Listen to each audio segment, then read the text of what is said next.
Hello guys, welcome to Legendary IT YouTube channel. If this is your first time, please subscribe and hit the like button. So today we are going to talk about one of the most powerful data structures in Python called lists. Hope you will enjoy. So under normal circumstances, variable usually hold one value. But sometimes you would want a variable to hold more than one value. That brings us to the topic we want to discuss today, which is called lists. This is achieved by use of list. So what is a list? It is a container that holds more than one value. So I'm using Visual Studio Code editor to write the programs. So I'll come to this icon here. I'll create a file where we can write the programs.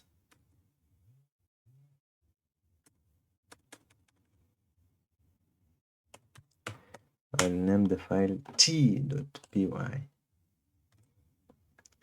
Yeah, so I've said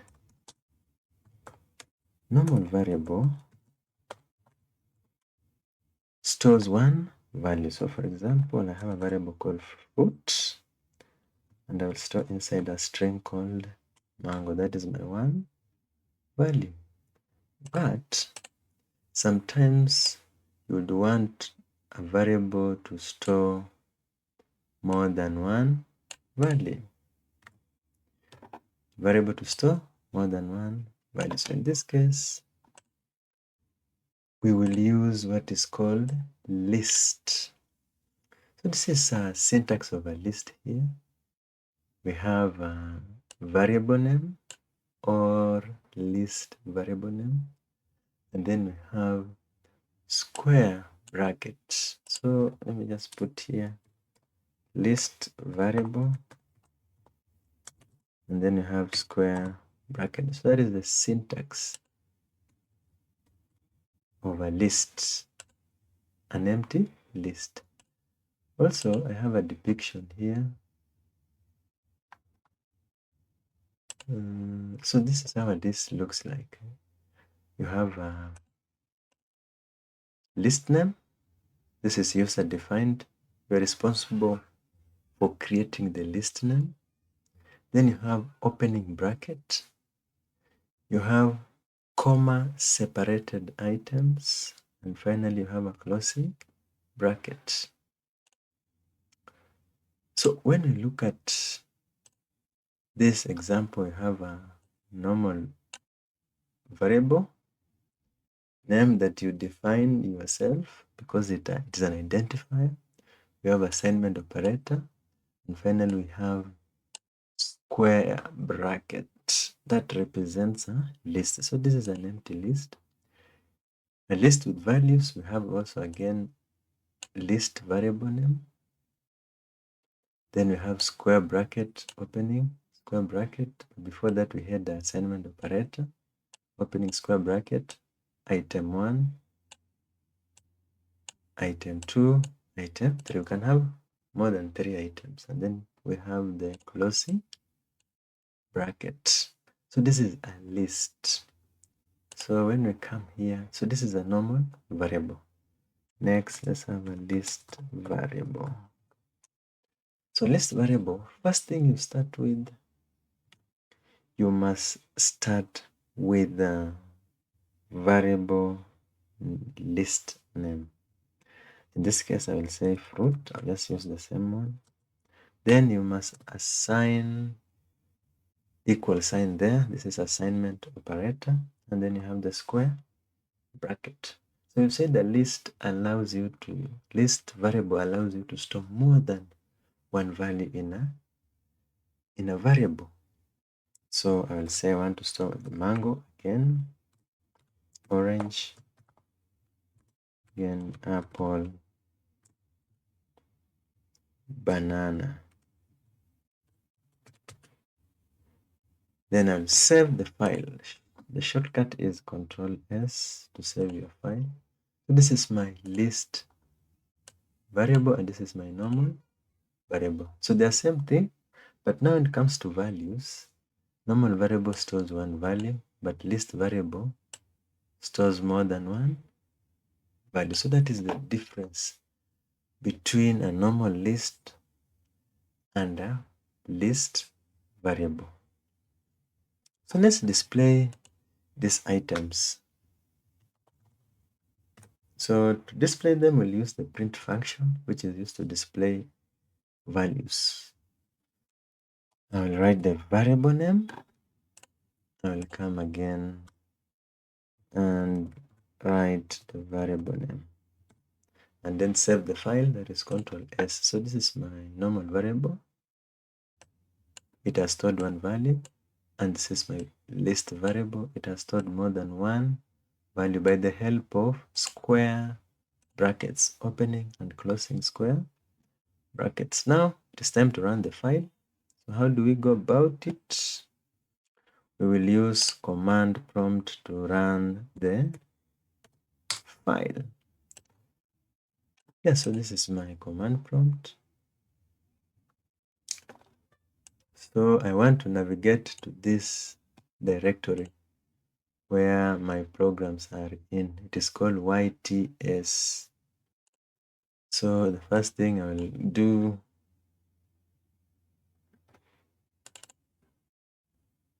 I'll just say dir. I want to list everything. In this case, I want to go to the desktop. Clear the screen using CLS. List everything again. I want to go to Pro.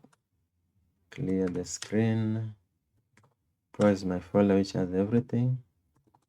Finally, I want to come to this folder called YTS folder.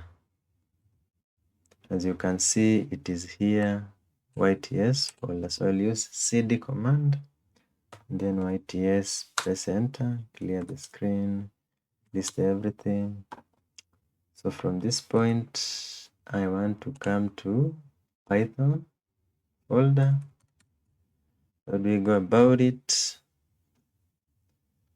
I will come back to my terminal, cd python, press enter, clear the screen using CLS, list everything.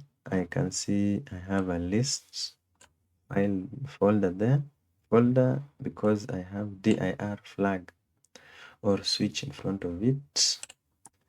Then I will come to lists folder, clear the screen. Now when I list everything, I can see I have my file called t.py. So in this case, I'll just clear the screen and then run the file t.py. So you can see my one variable, my variable which had one value, the value has been displayed, which is mango, and my list variable which had more than one value, the items have been displayed, which is mangoes, oranges, apples, and bananas. Now, let's continue. So, we have terms associated with list. And first term is item. So, what is an item? It's a value or element stored in a list. So all items in a list are assigned to a single variable. In that case, we said that is a list variable. Next, we have index position. Now, this is a very important term. Why? Because items in a list are arranged according to their index position. So, for example, mango has a specific index number, Orange has a specific index number. Apple has a specific, and also banana has a specific index number. So these index positions, which are numbers, are counted starting at 0. So that means mango is at index position 0, orange index position 1, apple index position 2, and so on. So that means mango is in index position 0, orange index position 1, apple index position 2, banana index position 3. So these are indexes. So the syntax list is created with 2 square brackets, opening and closing one. Items are stored inside the list brackets. So as we have seen, you have a list name and you have items stored in the list inside opening and closing square brackets. So list can store combination or individual groups of integers, floating point values, strings, or Boolean values. Now, this indexing numbers or methods that we have, we can index items from left to right, or we can number or index item in reverse from right to left. So before we even look at how we index values, we've said a list can store combination of individual groups of integers, floating point values, strings, or Boolean values. So let's put that to test. So we can have list of integers. For example, say numbers equals to 100, 300. These are just values. So you can see we have a list of only integers. So if I run this program, so I'll say numbers, save the file, go back to your terminal.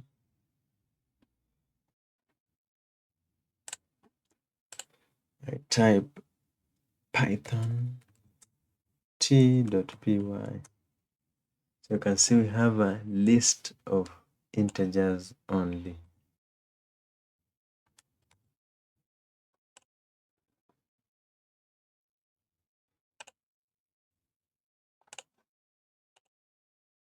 Then we can have a list of float values. You can say numbers equals to 45.96, 56 point. Let's put any values there. That is a list of float values. Float, these are values with decimal points. We can also have a list of, can store a combination or individual groups of integers, floating point values, strings, and booleans. So you can have mixed lists. Example, I can say mixed equals to, let me store a Boolean value, true, false. Let me put a decimal or a float value. Let me put integer values. And we can also have inside a nested list within a list. Can have here, and inside that nested list we can also have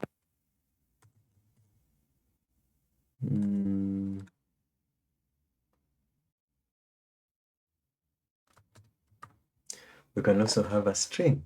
So I have Boolean values in this mixed list. I have a floating value, I have an integer value, I have a nested list, then I have a string. So this is my mixed list. So let me run this program again to see what our mixed list will bring up. So if I run this program, you'll see that we have true, false, that is our Boolean values, 45.78, that is our floating point value, 670, that is our integer, and then we have our nested list, and finally we have a string as our new item. As I continue now,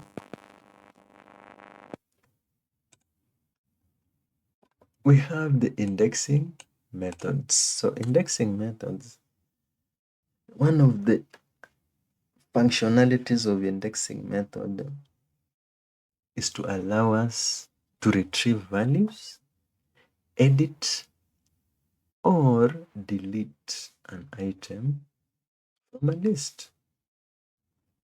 Now, we have forward indexing and we have reverse indexing. So forward indexing, it is from left to right.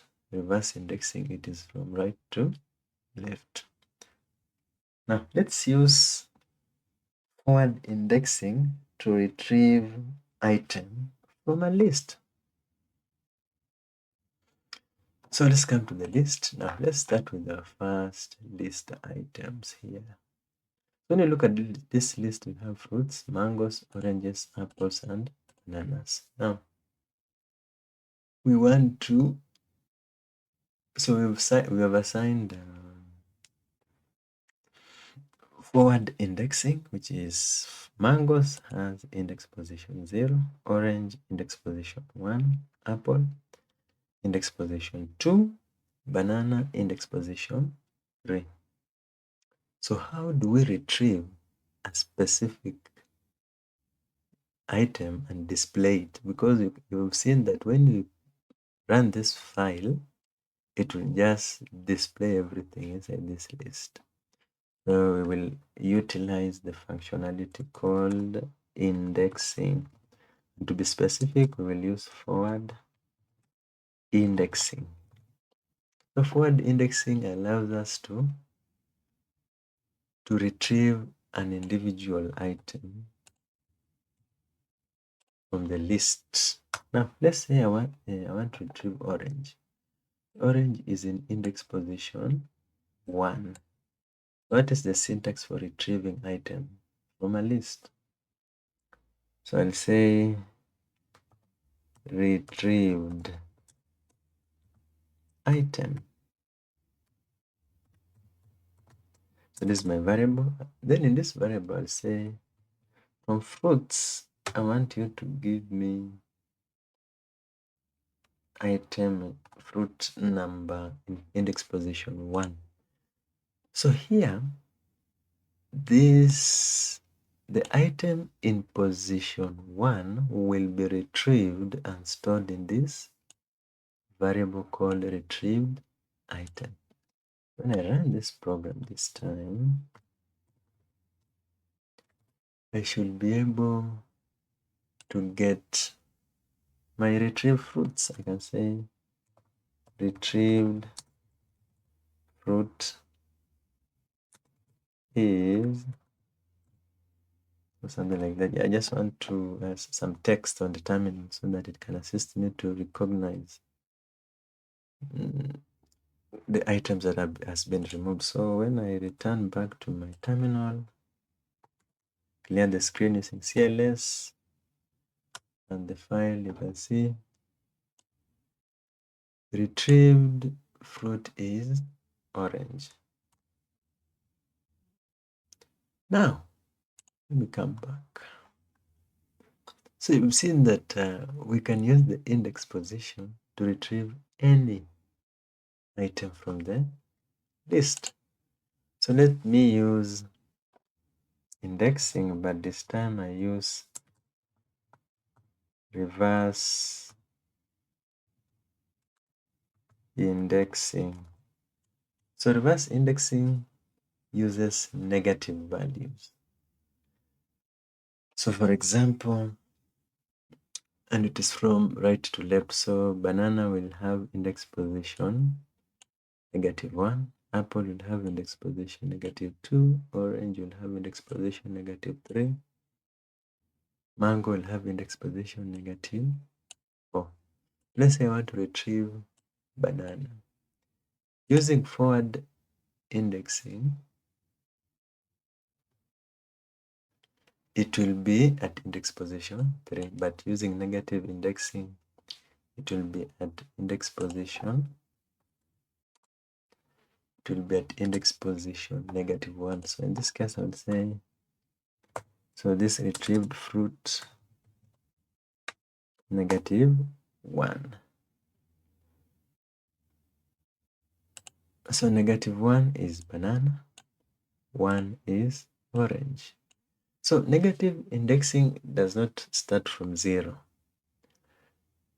The values starts from -1 going forward, but in forward indexing, we start with 0, 1, 2, 3, 4, and so on.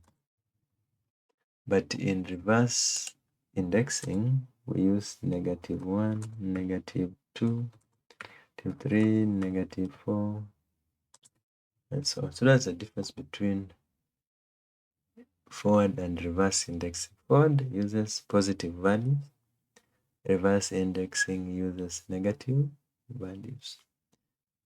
Forward, it is from left to right. Reverse indexing, it is from right to left. Now let me run this file again. So this time I should be able to get, so banana is my retrieved item.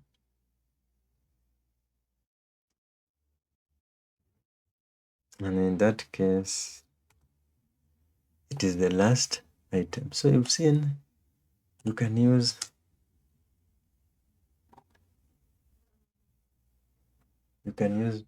positive, you can use forward indexing or reverse indexing to retrieve values. And the syntax for retrieving a value, we use the list name, and then you put square brackets. Inside the square brackets, we supply the index position of the value we want to retrieve.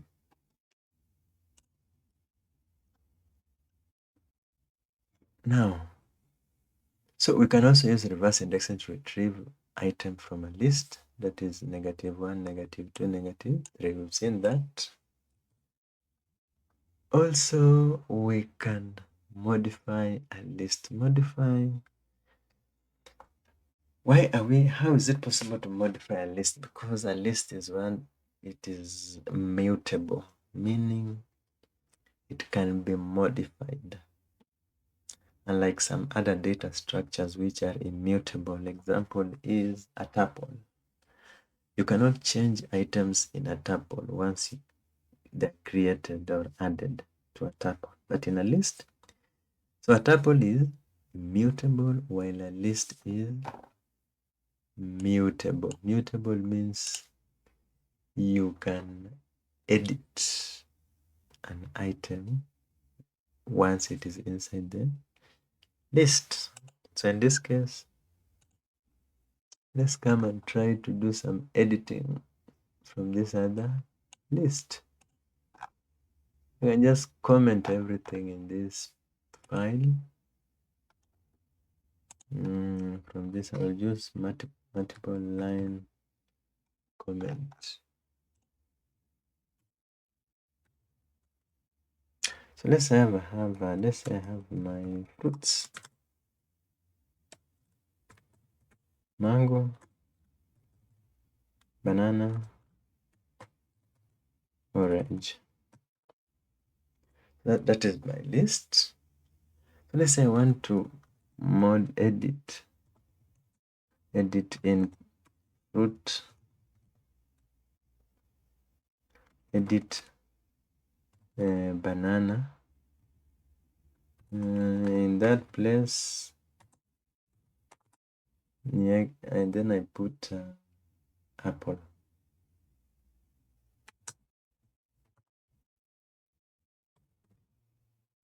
Insert apple in that place. So I'll say put square brackets, and then I will supply the index position of banana. So using forward indexing, mango is at index position 0.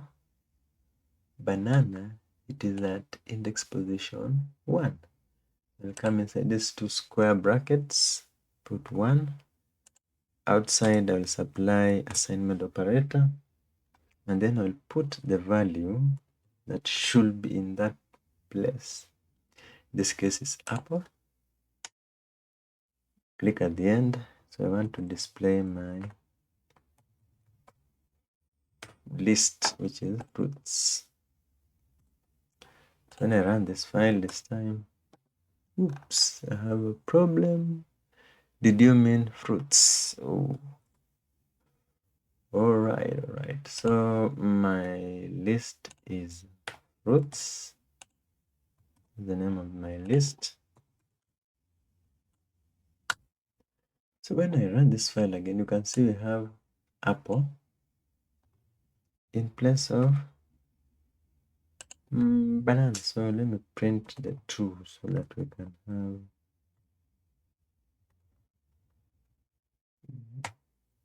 differences. So when I run the file this time again, you can see mango, it's where it was, but now banana has been replaced with apple. So that is why we are saying in order to edit an item in a list, you must have the specific index position of the item you want to edit. Now, so we've seen a situation where if you want to retrieve one value, this is how you retrieve an item. You use the index position. So let's say here, if I want to retrieve an item at index position 0, this is how I do it. So this method allows you to retrieve only one item at a time. Now, what if you want to retrieve more than 2 items from a list? That brings us to the next part, which is called slicing.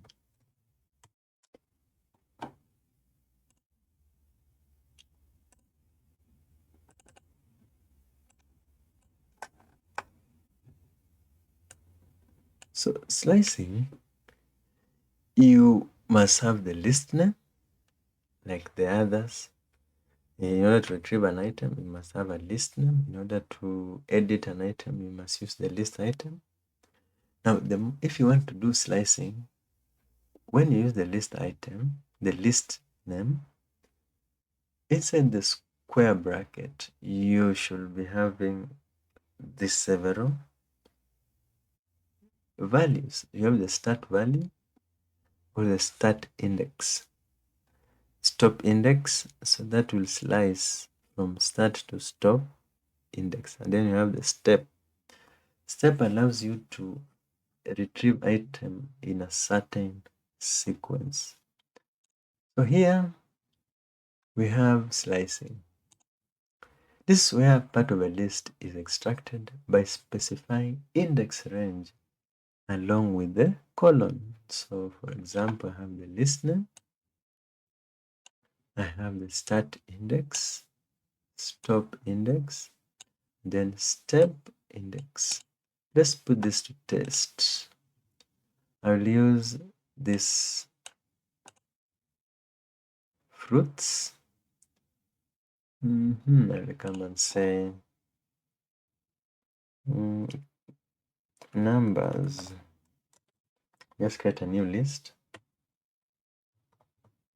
345, we'll just guess. These are the numbers I have now. So I want to slice using start and stop indexes. So how is this possible? I'll come and say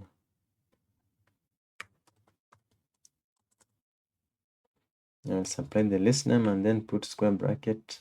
I'll put the start index. Now I want my start index to be at index position 1 and my stop index to be at index position. So this is 1, 2, 3, 4. Index position 4. So one thing to take note is that the item in the last index position is usually ignored. So item in index position 4 will not be displayed. We will only have items from index position 1, 2, and 3 being displayed. So let's see that. So let me run the file. No, I've not displayed the. So let me display my list. So I'll create the screen, Python t.py, press enter. So you can see we have 670, 322, 890. So when you look at this list, 456 was not picked. So that tells you that the last index in start and stop index or start and stop slicing, the last index that is usually ignored. So we will pick only from index 1 to 3. The fourth one will be ignored. Now, another part we have the step value. Step value allows us to pick items according to a certain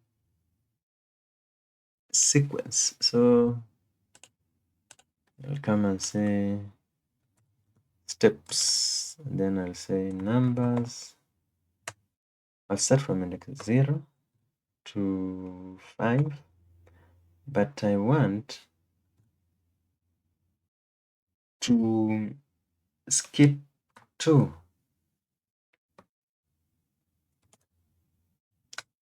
So if I print this,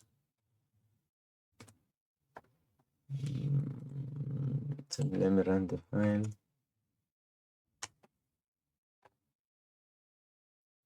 So it has displayed 345, 322, and 456. 345, 322. So 345, 678 has been skipped. 322, and then 456 has been displayed. 456. So you can see certain values have been skipped. So this is start and stop.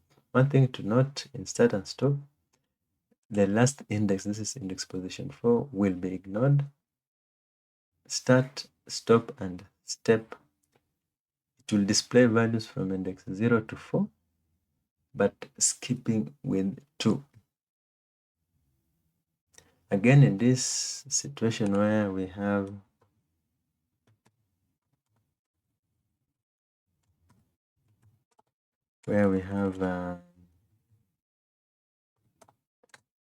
start, stop, and step still, start and stop, the last index, that is the stop, is usually ignored still in this circumstance, but the items will be picked according to step index. If I say 2, it will be displaying index skipping 1 in that sequence. So we have basic operations in list. One, you can add 2 lists together, you can multiply lists, you can compare lists together. So, for example, I have my list here. You can see, let me just comment these other parts.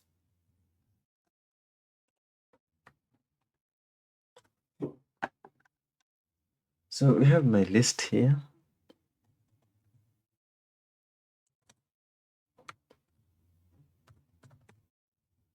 Mango, orange,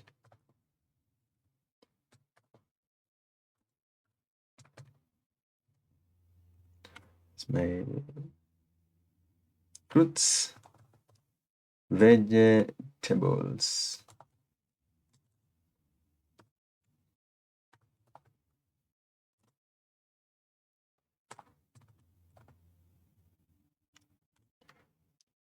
So those are my 2 lists. I can add 2 lists together. How? So new list equals to fruits plus vegetables. Print new list. So this way, I have my new list, my first list called fruits, second one called vegetables. Then I've added the 2 lists together. So let's see what is the final list look like. The final list, so the second list is appended at the end of the first list. You can see this is our second list and this is our first list. That is, we can multiply a list. Now, come and say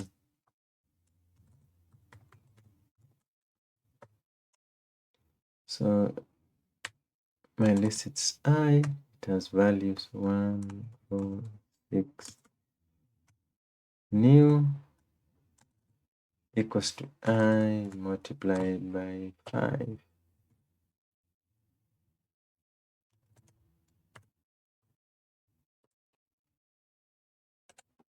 So multiply a list, then we come here.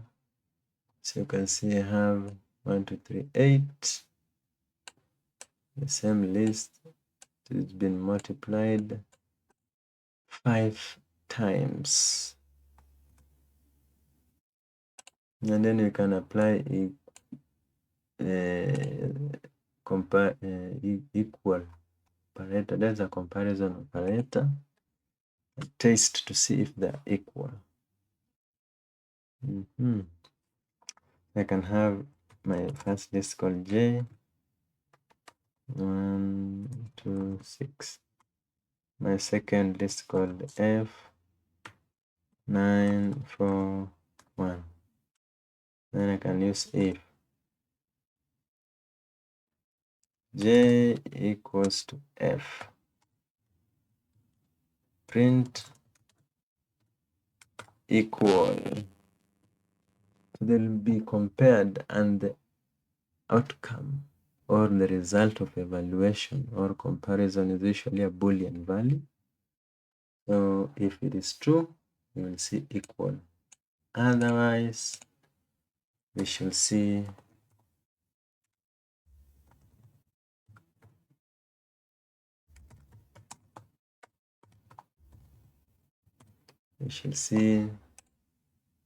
not equal. So this will be used to compare the two lists. If they are equal, something will be displayed. If they are not equal, something else will be displayed which is not equal. Now let me run the file. So of course they are not equal. Equal in a sense that the numbers, they are all different weights.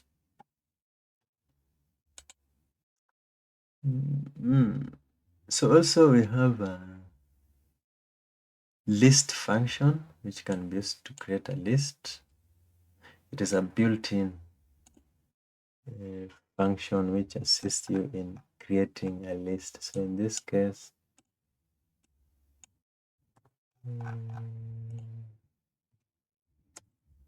so let's say I have a number here. Or let's say I'll use the list function, but inside I'll put country there.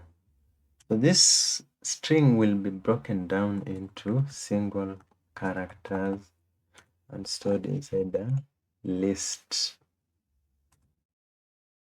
So if I run this file, you can see we have Kenya, Kenya. So the items are broken down and stored in a list. Next we have built-in list functions and built-in list function and methods. So let's look at built-in list function. This is a list of built-in list functions that we can look at. So in this case, we have len. This is a function that returns the numbers of items in a list. We have sum, function that returns the sum of numbers in a list, the total. That means it works with digits. Any, a function returns true if any of the Boolean values in the list is true. All, function returns true if all the Boolean values in the list are true, else return false. Sorted.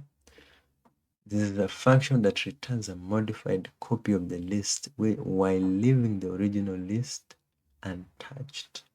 Let's start with the first one called len function.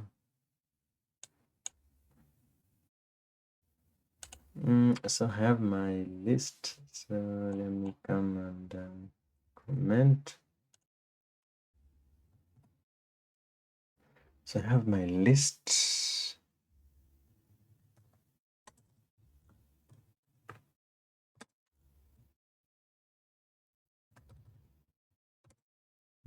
So this is my list.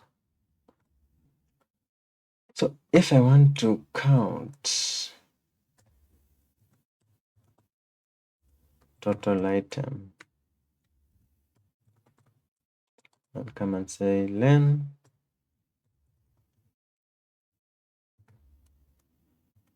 fruits. So this will give me, this is the syntax, and then list name usually comes inside here. So in this case, the list name is fruits. Let me display this, count total items. When you run this file, let me clear the screen using CLS. And the file, you'll see we have 3 items in the list. Second, we have sum. Sum is used to add all the items in the list. In this case, numbers.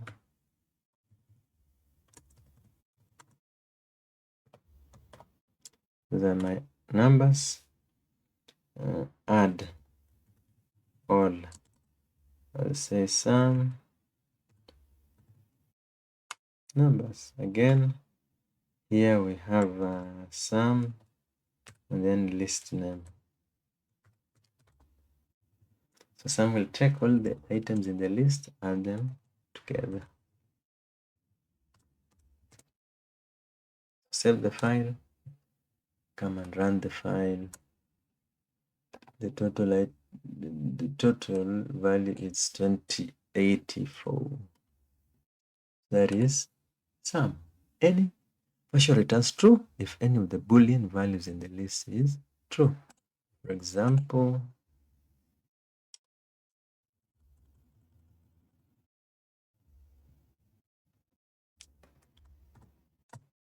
so we have any, and for any we will just use Boolean expression list name.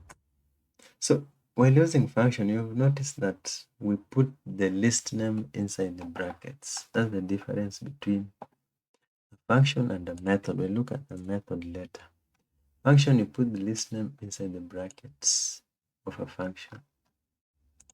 So expression equals to true, false. So we just want any. If we have any true item here, it will give us true. So let's test this. So I'll come and say any expression.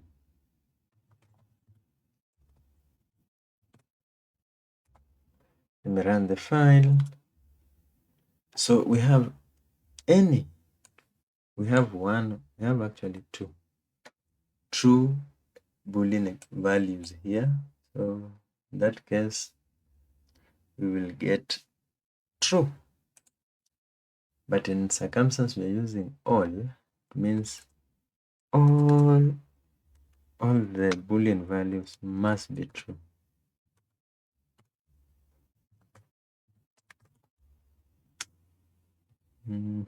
So I can say result of all expression. So in this case for all, it means all must be true.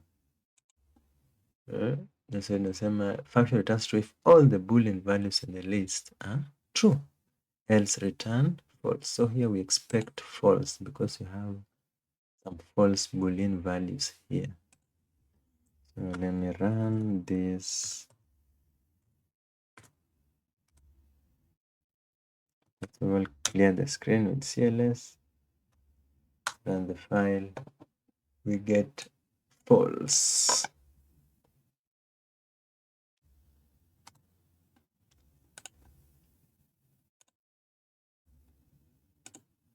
Next, we have sorted. Function returns a modified copy of the list while leaving the original list untouched.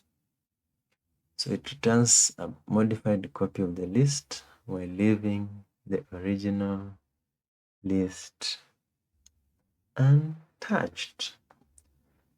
So let's come and sort the list items.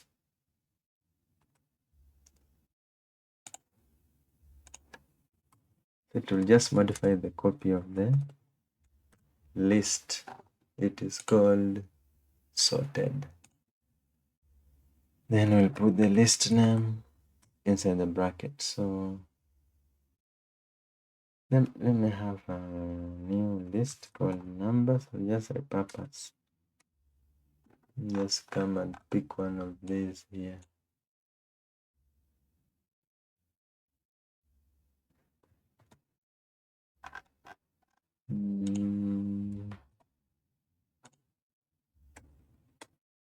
So this fruit called fruit. This list is called fruit.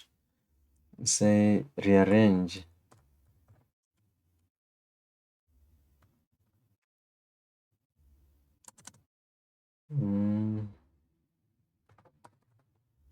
Sorted bracket F. If I print this, So save the file, come and run it. Let's see, banana, mangoes, oranges. It has been sorted according to alphabetical order. This preserves the original list. So that is all about built-in list functions. Now, let's look at built-in list methods. So for this, I can also create another file. Let me just create a second file called m.py. Here we'll be focusing on methods because there are quite many. The first method is called append method. So you can see for append method, it adds a single item to the end of the list. This method does not return a new list and it just modifies the original list. So in that case, let me create my list. So I'll just use fruits. List number 1 is mango. List number 2 is orange. Item in the list, index position 3, banana. So I want to use append method. So the syntax, you have the list name dot append. So you can see the difference between a method and a function. Function, we supply list name inside the bracket, but in a method, we just append using the dot operator. Just join the two, just the list name dot append. Then we have the items inside. So in this case, I'll come and say fruits dot append. Want to add apple. So according to the list, to this method, it adds a single item at the end of the list. So we expect apple to be next, just after banana. So we can print the entire list. So when we come to display, so this time our file name is called m.py. So you can see just after banana we have apples here. So that is append method. Second on the list we have count. It counts the number of times the item has occurred in the list and returns it. Let's say maybe you have a repetition of orange.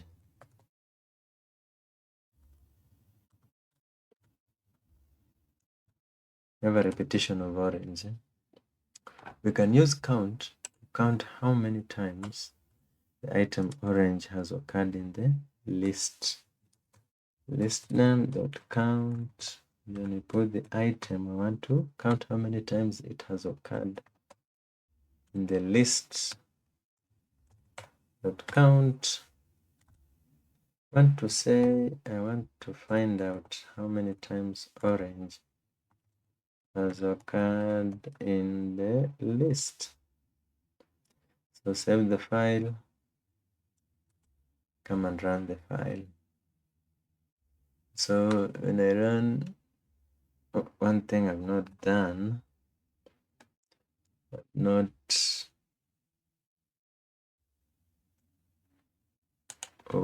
so this way, number, I must put a variable to display the count, not the, so it will count for me how many times orange occurred in the list and save that value in this variable called number. So when I run this time, I see I have 2. Of course, that is it. Orange and orange. It is twice in this list.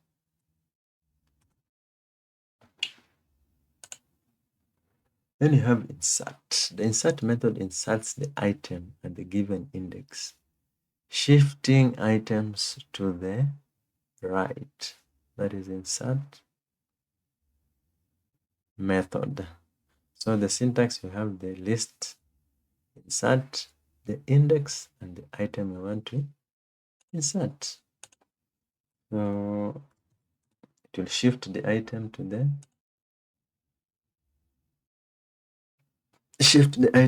right.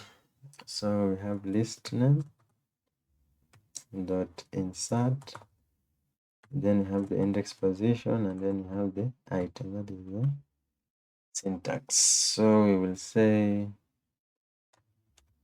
fruits dot insert bracket. I want to insert an item at index position 0, and the item in point should be pineapple. So pineapple will be inserted at index position 0, and it will shift mango to the right. So let me print the entire list of fruits. So when I run this file, you'll be able to see pineapple. Now it is our first value. Since mango is the first value, it has been pushed to the right.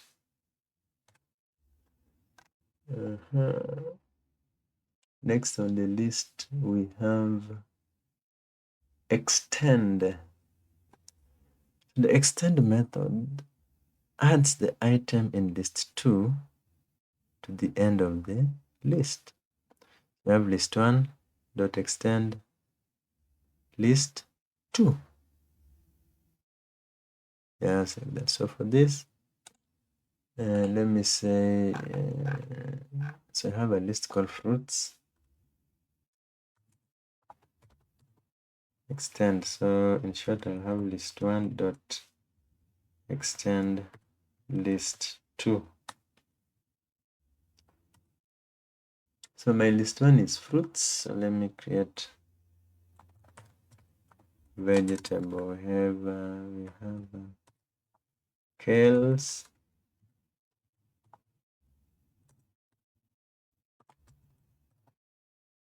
cabbage. So I'll say my new list equals to list to fruits dot extend vegetables.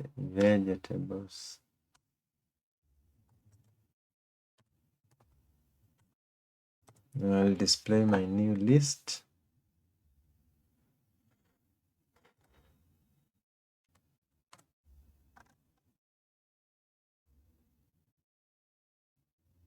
It is saying none.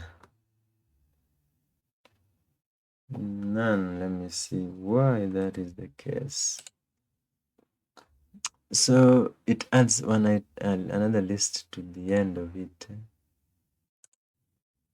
Okay, so let's say we don't have a new list, but yes, we print fruits because that is the list where the other list will be appended to. Let me clear the screen.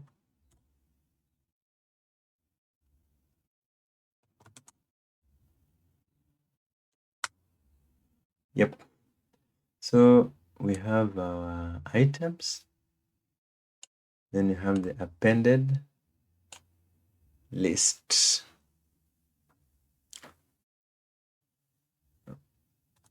So the two lists have been joined together. So the other list has been added at the end of the first list. Next, We have index. So maybe you don't know the exact index position of the value. You can use the index method to retrieve the index position of the item. If that item is not there, you'll see value error. For example, let's test that scenario. So we have list.index item. So I want to check in fruits. What is the index position of banana? So index position fruits dot index bracket banana. So I want to get the index position of banana in this list. I just take my list and put it here. Let me just change the name to F. So I want to see the index position of banana. Print index position. Save the file. Come and run the file again. So it is in index position 2. We count, this is mango at index position 0, orange index position 1, banana index position 2. Next, we have remove. Remove method searches for the first instance of the given item in the list and removes it. If the item is not present in the list, then value error is thrown by this method. So it searches for the first instance of the given item. So let's say we want to remove 2 occurrences. In this case, we want to remove orange. So we have list dot remove and then the item to be removed. So I'll come and say f dot remove bracket orange. When I print my list at this point in time,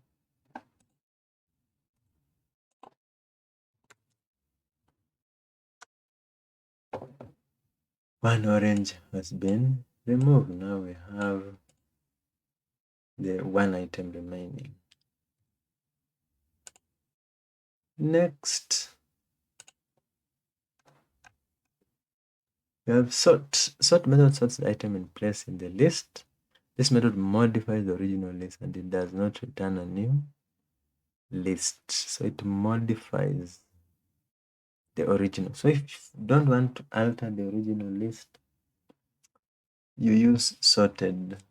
But if you use sort, you will alter the original list. So we can just alter this list. There is nothing big about it. Or I can decide let me use number this time. So let's say numbers.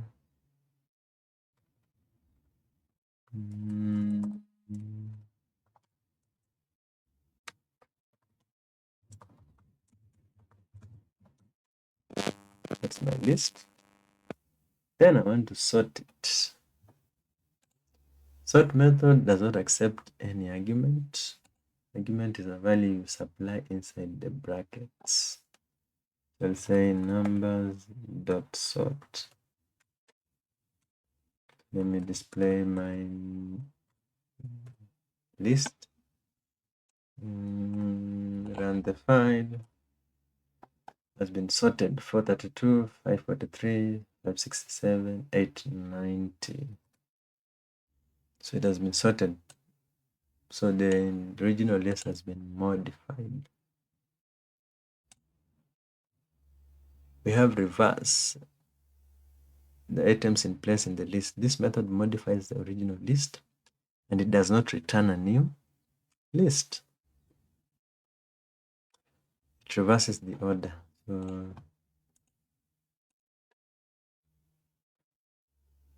So for the sort, you have your list here, and then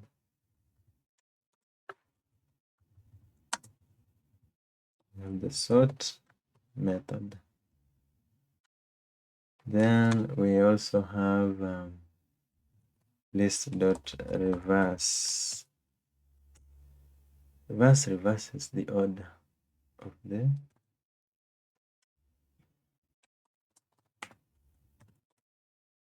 so let's see for the reverse, it does not accept any argument. When you run this file, let me clear the screen so that I can run it nicely. It has sorted the value.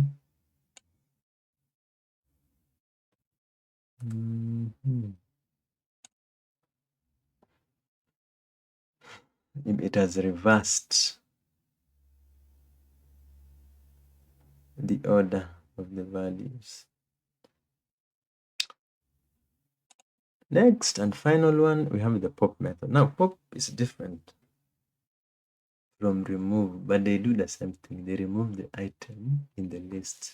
So the difference between pop and remove method is that pop removes the item, but the item can be stored in a variable to be used later, as opposed to remove, which the items will be destroyed and you cannot use it later. So let's see this example.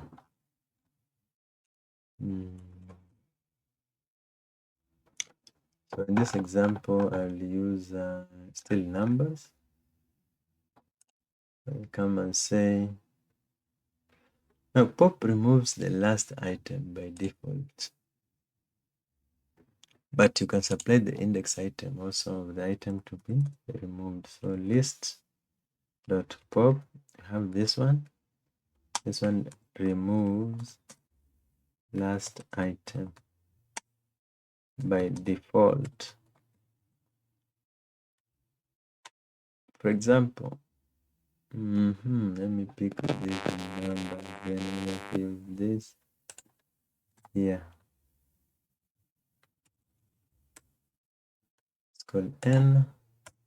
Then I'll say n dot pop. I want to save the value removed in variable L. So I'll come and say print L. I want to see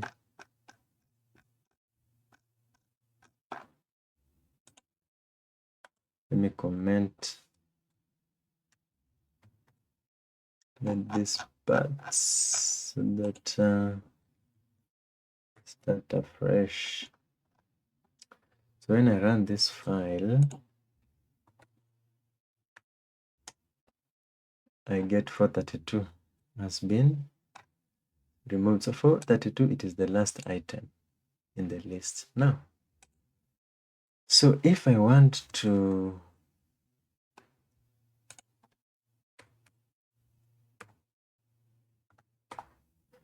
if I want to remove specific item, the specific index position, I'll use list.pop and then I'll put the index position.